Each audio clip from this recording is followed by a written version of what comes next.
All right. In this video, we're going to be looking at constructing a confidence interval when we're given a list of numbers and when our standard deviation is known. So in my example, it says a random sample of 12-ounce milkshakes from 12 fast food restaurants had the following number of calories. It gives you this list of 12 numbers: 504, 450, 399, 613, 608, 700, 472, 510, 642, 591, 375, and 580. And it also says that we're going to assume the population standard deviation is 92. Now, this very first thing says explain why it is necessary to check whether the population is approximately normal before constructing a confidence interval. So it's important to see if it's even possible for us to construct a confidence interval because our n value is not greater than 30. Right? So what we want to do is we want to look at this list of numbers. We kind of want to make like a number line. And I believe your homework does this for you. Let's make it a little bit bigger. All right, so if I kind of look at this number line here and I look, and what I'm going to do first before I do this is I'm actually going to put these into my calculator. So I'm going to go to Stat and go to Edit, and you notice I have a list 1 here. I'm going to take all of these numbers and plop them into my L1. I'm going to do that real quick. 504. Y'all bear with me. 613. 608, 700, 472, 510, oops, 510, 642, 590, 591, 375, and 580. All right, so we have 12 numbers.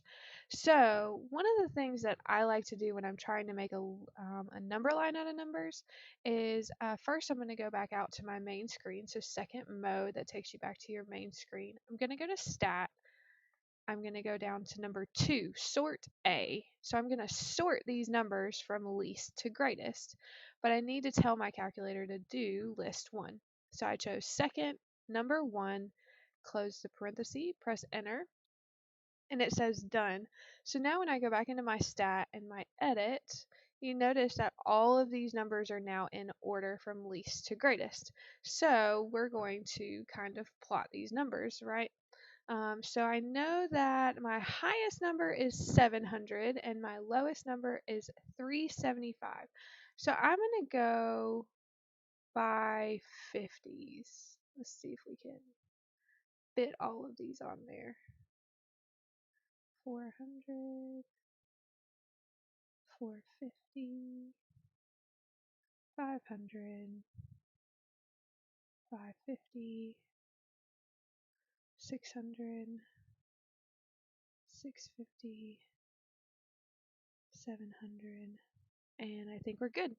So we didn't really need too much more of this. We're just going to ignore that part right there. So let's start plotting some of these. So 375 is around right here. We've got 399, which is really close to 400. We've got 450, so right on the dot right here. 472, which is around right here. 504, which is basically right on top of 500. 510, really close also. 580, which is going to be more over here. 591, really close to 6. 608 is about right there. So bear with me. I know this isn't fully accurate, but we're going to draw it out. So we have 613. 642 is around right here. And then we have 700. All right, so if you notice, this is a pretty good distribution of numbers, right? So if I were to actually take and do my little curve, if you notice, most of these are underneath the middle right here. And that is a good indication that it is approximately normal. So I would say it is appropriate.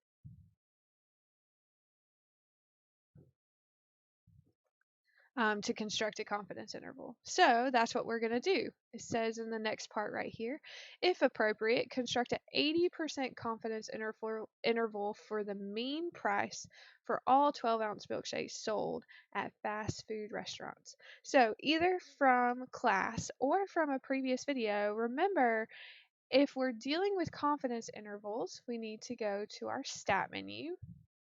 We need to go over to test, and we want to go down to number 7, 8, or A.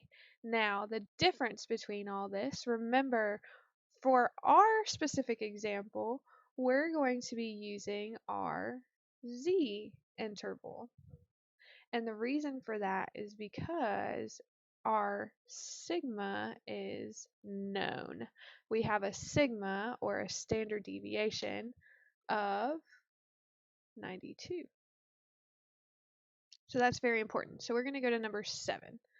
Now, in number 7, if you notice, we have two different inputs that we can do. We can do data, or we can do statistics, stats.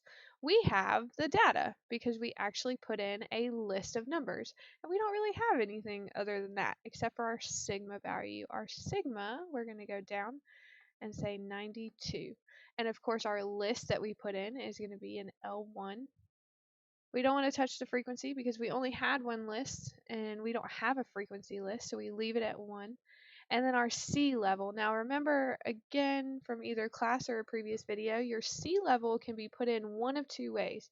You can choose to put it in as 80, or you can be like me and choose to do 0.80. I choose 0.80 because I'm used to having to convert my percentages to decimals. So if we go down to calculate, now again, when you're doing these, you're only going to press this button one time. If you do it twice, you're going to have to go back in and do it again. So just press enter one time. And here we have our interval that our problem is asking for. So 80% confidence interval would be between 500 and 2.90.